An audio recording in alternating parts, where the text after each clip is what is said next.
কোচবিহারের বাসিন্দা উত্তম ব্রজবাসীর বিরুদ্ধে এনআরসি নোটিশ। অসমের ফরেনার্স ট্রাইব্যুনাল থেকে বিদেশি সন্দেহে নোটিশ জারি। আর এই ঘটনায় চরম উদ্বেগ প্রকাশ করেন মুখ্যমন্ত্রী মমতা বন্দ্যোপাধ্যায়। তিনি জানান, উত্তমবাবু গত 50 বছরেরও বেশি সময় ধরে পশ্চিমবঙ্গের বাসিন্দা। বৈধ পরিচয়পত্র থাকা সত্ত্বেও তাকে হয়রানি করা হচ্ছে। মমতা বলেন যে এটি গণতন্ত্রের ওপর আঘাত ও বিজেপির এক গভীর ষড়যন্ত্র। তিনি বিজেপির বিরুদ্ধে সর্বদলীয় ঐক্যের আহ্বান জানিয়ে বলেন, বাংলা চুপ করে থাকবে না। এনআরসি কার্যক্রম পশ্চিমবঙ্গে চাপিয়ে দেওয়ার চেষ্টা চলছে বলে অভিযোগ মুখ্যমন্ত্রী।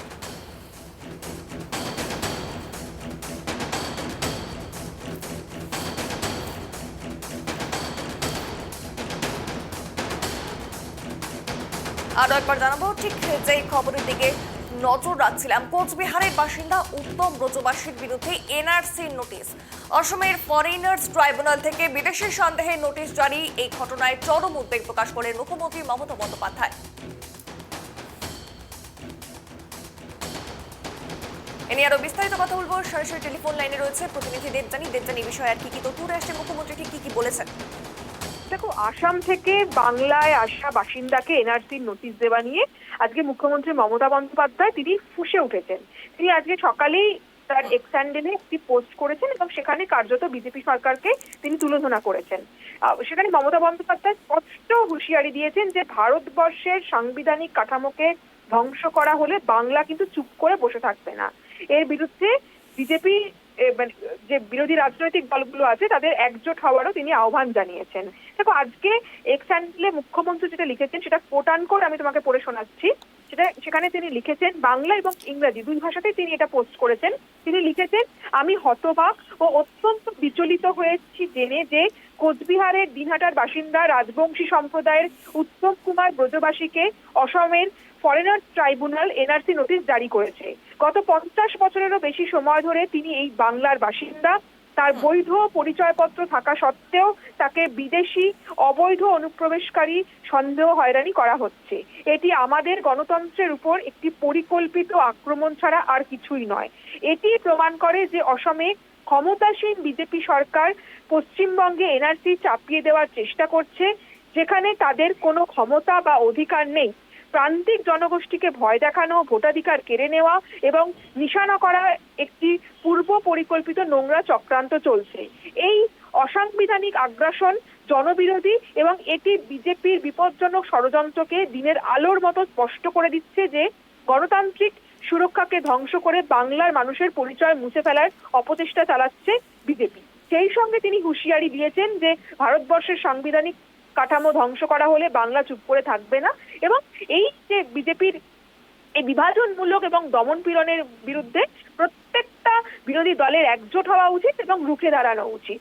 মুখ্যমন্ত্রীর এই যে হুঁশিয়ারি এবং আজকের এক্স হ্যান্ডেলে পোস্ট, এটা নিয়ে কিন্তু রাজনৈতিক মহলে একটা শোরগোল পড়েছে। তার কারণ তিনি এটা নিয়ে একটা কড়া বার্তা বিজেপিকে দিয়েছেন। আজকে এই যে ঘটনার প্রেক্ষাপট, সেই প্রেক্ষাপট কিন্তু আমরা যদি দেখি বেশ কয়েক মাস আগে জানুয়ারি মাসে, সেই সময় কিন্তু কোচবিহারের সীমান্ত এলাকার বাসিন্দা উত্তম কুমার ব্রজবাসী তিনি একটি চিঠি পেয়েছিলেন। প্রথমে তিনি বিষয়টা বুঝতে পারেননি, কিন্তু পরে তিনি বুঝতে পেরেছিলেন যে এনআরসি নোটিশ যেটা তাকে গৌহাটি থেকে পাঠানো হয়েছিল এবং তখনই সে আতঙ্কিত হয়ে প্রশাসনের দ্বারস্থ হয় এবং এই এনআরসি নোটিশে উল্লেখ করা হয়েছিল যে ভেরিফিকেশনের জন্য আগামী 15 জুলাইয়ের মধ্যে তাকে আসামের কামরূপে জেলা পুলিশের কাছে হাজিরা দিতে হবে।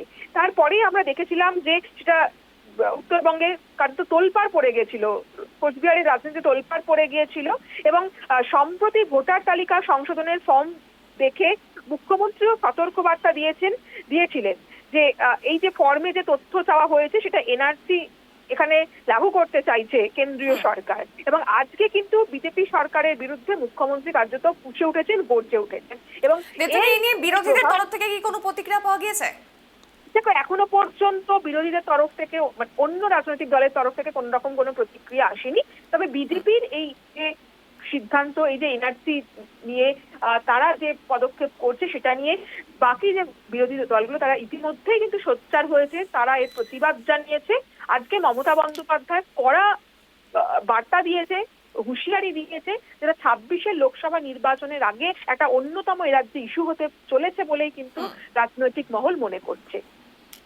অসংখ্য ধন্যবাদ দেবযানীর সঙ্গে থাকার জন্য। ঠিক যাই খবরের দিকে আমরা নজর রাখছিলাম, এবারে কিন্তু কোচবিহারের একজন বাসিন্দা, তার উপর এনআরসির এই যে বিষয়টি যেটি ঘটেছে তার উপর চাপিয়ে দেওয়া হচ্ছে এনআরসি, এবং তিনি 50 বছরেরও বেশি সময় ধরে কিন্তু কোচবিহারে বসবাস করেন, কিন্তু তারপরেও কিন্তু তাকে অর্থাৎ এইভাবে ফাঁসানোর চেষ্টা করছে, এরকমটাই কিন্তু এই বিষয় নিয়ে সরব হয়েছেন মুখ্যমন্ত্রী মমতা বন্দ্যোপাধ্যায়।